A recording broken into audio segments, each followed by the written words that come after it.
2500 ஆண்டுகள் பழமையான நகரம் மதுரை. முற்காலத்தில் இது ஓர் அடர்ந்த காடு. கடம்பவனம் என்பது இதன் பெயர். குலசேகர அரசன் இந்த காட்டை திருத்தி சுயம்புலிங்கத்தை மையமாக்கி கற்கோயில் கட்ட, அதில் இறைவன் நெகிழ்ந்து தனது சடாமுடி கற்றையிலிருந்து அமுத துளி ஒன்றை சிந்தியதால் இப்பகுதி மதுரம் எனும் பொருளிலான மதுரை எனும் பெயர் பெற்றது.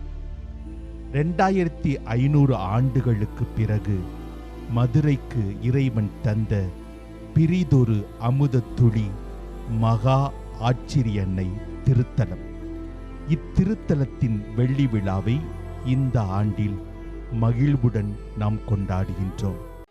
மகா ஆச்சரிய அன்னை திருத்தலத்திற்கு ஒரு சிறப்பான வரலாறு உண்டு. 18 அக்டோபர் 1914 ஆண்டு ஜெர்மனி நாட்டின் ஃபலண்டர் என்னுமிடத்தில் கேட்பாரற்று கிடந்த சிற்றாலயத்தில் தந்தை ஜோசப் கெண்டனிக் குரு மாணவர்களை ஒருங்கிணைத்து, அம்மா, நாங்கள் புனிதத்தில் வளர எங்களையே உமக்கு அர்ப்பணிக்கின்றோம். இந்த முனைப்பில் நாங்கள் அன்றாடம் செய்கின்ற ஒருத்தல்கள், தன்மறுப்புகள், ஜபங்கள் அனைத்தையும் இத்தலத்தில் உவந்து அளிக்கின்றோம்.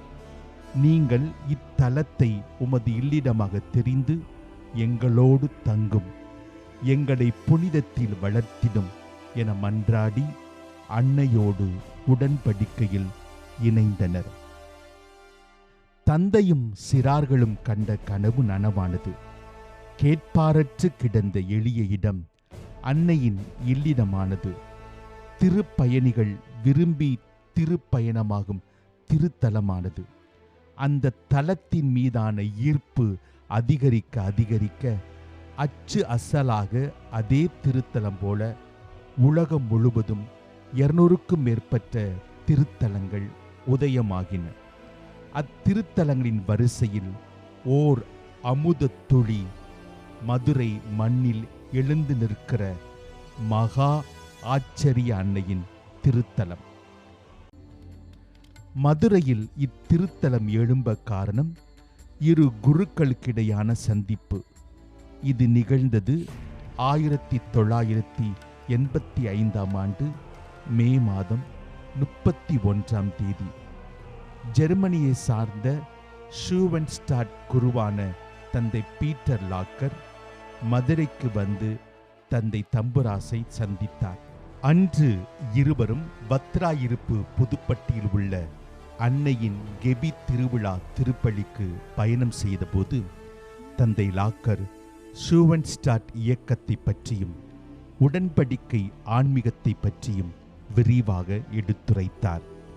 அன்று தனது 60வது பிறந்த நாளை கொண்டாடிய தந்தை தம்புராசு ஷூவன்ஸ்டாட் ஆன்மீகத்தை உள்வாங்க அவருக்கு மீண்டும் பிறந்ததை போல ஓர் உணர்வு, அழைப்புக்குள் ஓர் அழைப்பு.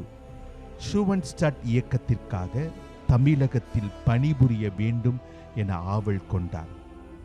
1986 ஆண்டு மே மாதம் தந்தை தம்புராசு ஜெர்மனியில் உள்ள தாய் திருத்தலத்தில் மகா ஆச்சரிய அன்னையை தரிசித்து ஷூவன்ஸ்டாட் ஆன்மீகத்தை தன் இதயம் சுமந்தவராய் தாயகம் திரும்பினார்.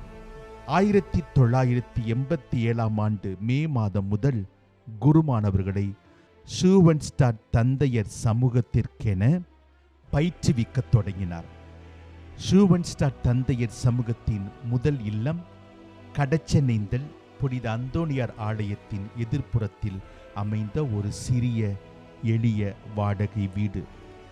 குரு மாணவர்களை அவ்வப்போது ஜெர்மனியிலிருந்து சந்திக்க வந்த ஷூவன்ஸ்டாட் குருக்களான அருட்தந்தை பீட்டர் லாக்கர், அருட்தந்தை புருக்கர், அருட்தந்தை தாமஸ் ஃப்ளூர், அருட்தந்தை பிரைன் கன்னிங்கம், அருட்தந்தை உங்கள் ஆகியோர் திருத்தலத்தை பற்றி ஆர்வத்தோடு மீண்டும் மீண்டும் விளக்க திருத்தலத்தின் மீதான ஏக்கம் குரு மாணவர்களிடையே அரும்பியது.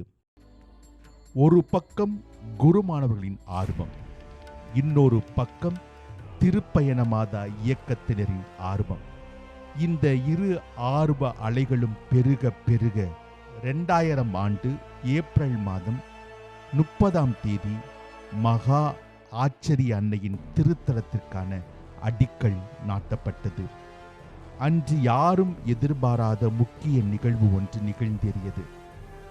திருத்தல அடித்தளம் அமைப்பதற்காக தோண்டப்பட்ட கிடங்கில் ஷூவன்ஸ்டாட் குருக்களும் குரு மாணவர்களும் இறங்கி கரங்கள் கோர்த்து நாங்கள் உயிருள்ள அடித்தளங்கள் என அன்னைக்கு தங்களையே அர்ப்பணித்தனர்.